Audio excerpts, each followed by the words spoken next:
Hello everyone, welcome back to the Apache Halloween YouTube channel. In this video I will be attempting to restore this Ghostface animatronic from Spirit Halloween. So I really want to make this video more of a straight to the point and informational video here, and the problem that I'm having with him is he works mostly, his head turns and his arm moves, but the problem is his waist movement doesn't work. And you can see right here that I'm able to freely move him, which I don't think should happen because I cannot do that with the head.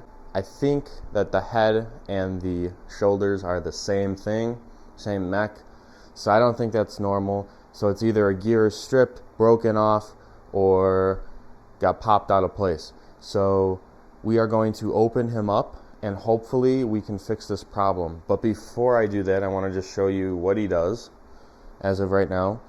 He came with the telephone, which is awesome. So you pull that down, pick it up. What's your favorite scary movie? So overall, he is in pretty decent shape. All the audio and electronics seem to work. Hoping that the motor is spinning freely in there.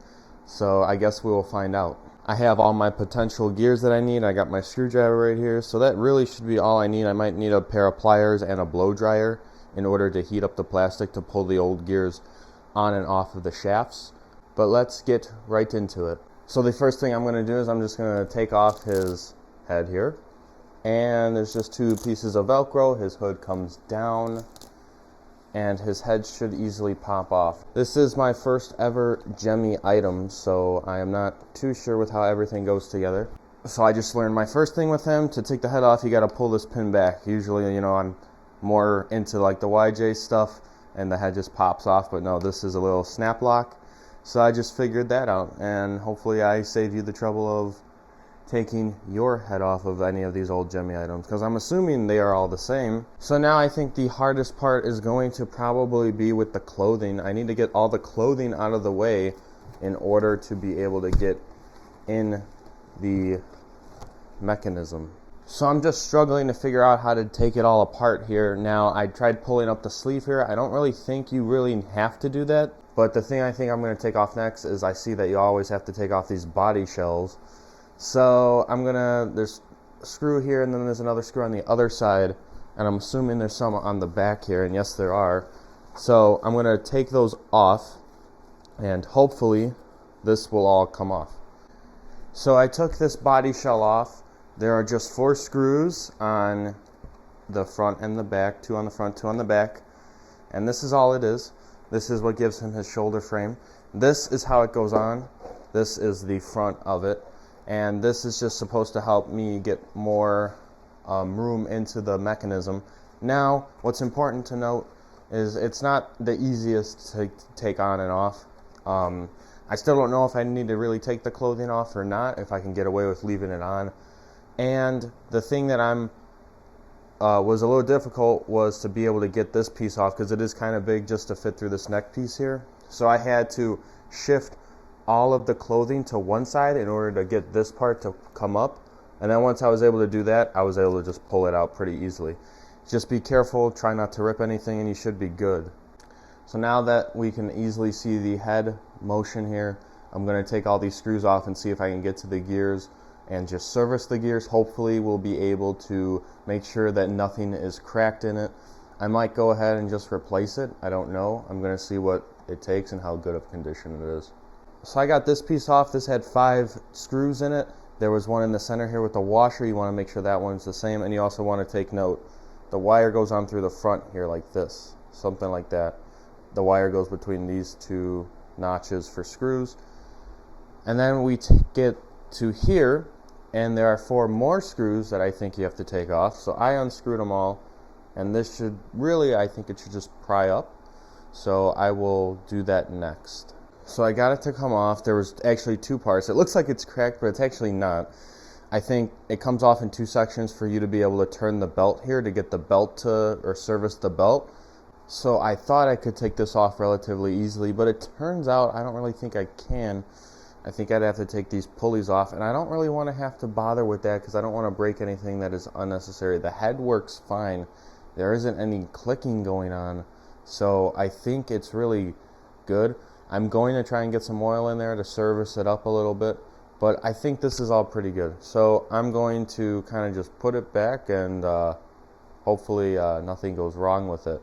But it's really interesting how this works. I don't think all the Gemmy props are like this, actually. I thought you were able to just pull this piece off and all the gears are there. I don't even know, like, are belts even a part of some of the older ones? Because this one is fairly new compared to all the other ones. This is 2011, I think.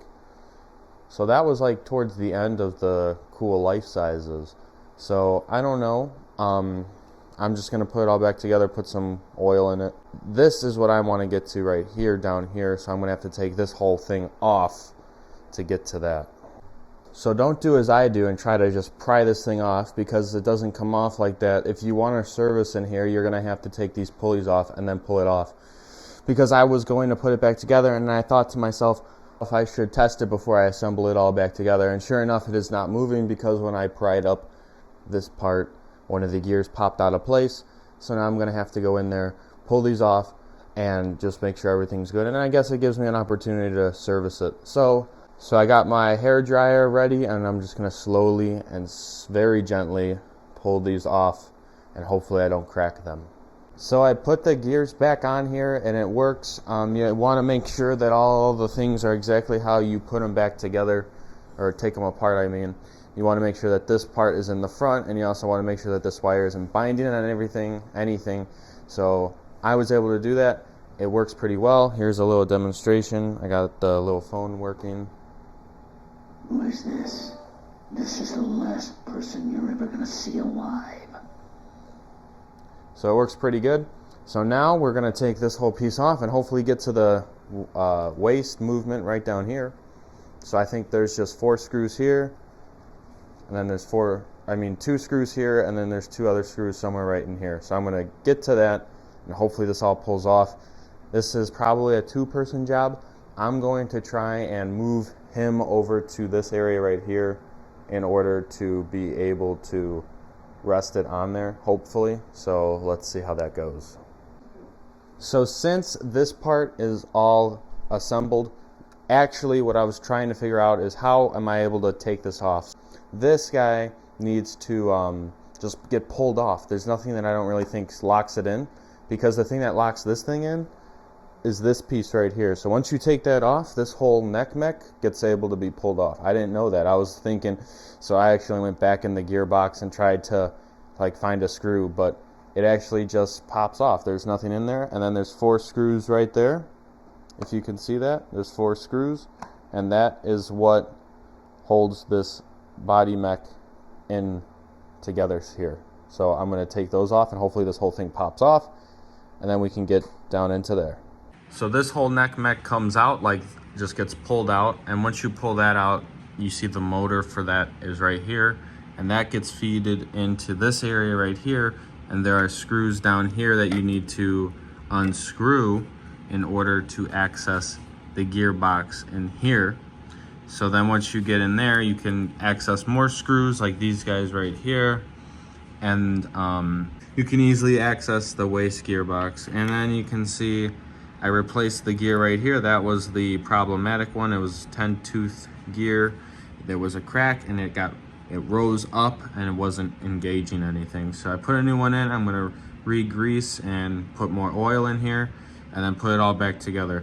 Now, again, this is like the most hardest part to film, I think, because there's just a lot going on. I had to have 2 people help me pull this off and make sure no wires are being too much stress put on them. That's a big thing. You don't want to break any wires. But yeah, so we should be good. I'm going to reassemble it, and we will be completed with this gear replacement. So he is completed. I didn't really film the rest of it, unfortunately, because there was just a bunch of struggling going on. Wasn't anything to really learn off of. I was just trying to get it back together. I was having problems with the wiring. There's just not enough slack in the wire to get it all done. So when you just saw in the last clip, he was lying on a table here, and the reason for that was so we could like get into the bottom waist movement mech. So we were able to fix it, put a new gear in. It's a little loud for my liking, but I tried so many things, making sure everything was right, put grease and oil in it, but it's still a little loud, and you're going to see it in a minute here. But so I had it on, off so many times, I just didn't really feel the need to show you guys that. But then putting it back together was a little difficult too, because the wire for the waist movement was kind of like, again, no slack. So had to stand him up straight and then put him, try and just get it as close as we could without having it on, so we could still screw it in. So that was kind of difficult, really annoying. It took probably around 4 hours to finish this thing. Just a lot of effort. One of the more intensive, it's not even like a restoration, because it was just a single gear that was replaced. I mean, everything else sounds fine. Like, I don't really have any clicking noises or anything crazy. It's just that his arm is a little loud, and so is his waist movement. His head's nice and quiet. But without further ado, let's see. So I have the phone right here on his box, and you just pull this little knob, pick it up. Hello, Sydney. You hang up on me and I'll cut through your neck until I feel bone. Let's try again. He's a little loud, like I said. Hello, Sydney. Friends count, but it's the family ties that cut deep. It's got some violent movement, I think. I think it's pretty good. It's just, again, violent movement. I feel like there's a lot of stress going on all these plastic parts. And I can just skip the ringing by just pressing that button right there. Where's this? This is the last person you're ever gonna see alive. So as you can see with all of them, he like turns his waist part, turns this way, and then right at the end of the activation it comes back. But one of the activations he doesn't. He just, I think it's this one. Oh, Sydney. You're a survivor, aren't you, Sydney? What puts it to be a survivor? Oh, maybe not. Anyone close to you is dead. You can't save them. All you can do is watch. Maybe it's this one. One of them. What's your favorite scary movie? Maybe, I don't know, maybe it's not doing it anymore, because it was doing it for a second there. Hello, Sydney. You hang up on me and I'll cut through your neck until I feel bone. Oh, it's this one. Yeah, see, so he stops in this position. I don't know if that's normal or not. I thought he should come back straight up, but if I just click it again, Hello, he will Sydney. straighten himself out. Friends count, but it's the family ties that cut deep. So, I mean, he's working. It's pretty good. Nothing too crazy. Very, like, these props are always just been really complicated, I think. Always been the most movement and most realism for the longest of times until, like, recent years. These were always, like, the most real-looking props and most intensive in terms of, like, repairing, because it's not like there's just, like, the waist mech is different from the head mech. It's like all stacked on top of each other. So to get to the one, you have to take apart the other one, and it's just annoying. But I'm happy with how he has turned out, and I hope this can be of some help to you of what not to do when repairing one of these things, because I basically did all the don'ts. But I learned, you know, this is the first Gemmy item I've really ever worked on besides Beheaded Bride, but this is a totally different ball game here. So if you enjoyed this video, please like and subscribe. It'd be greatly appreciated. If you have anything to say, any questions, comment them down below. I try my best to answer them. And I will see you all in the next video.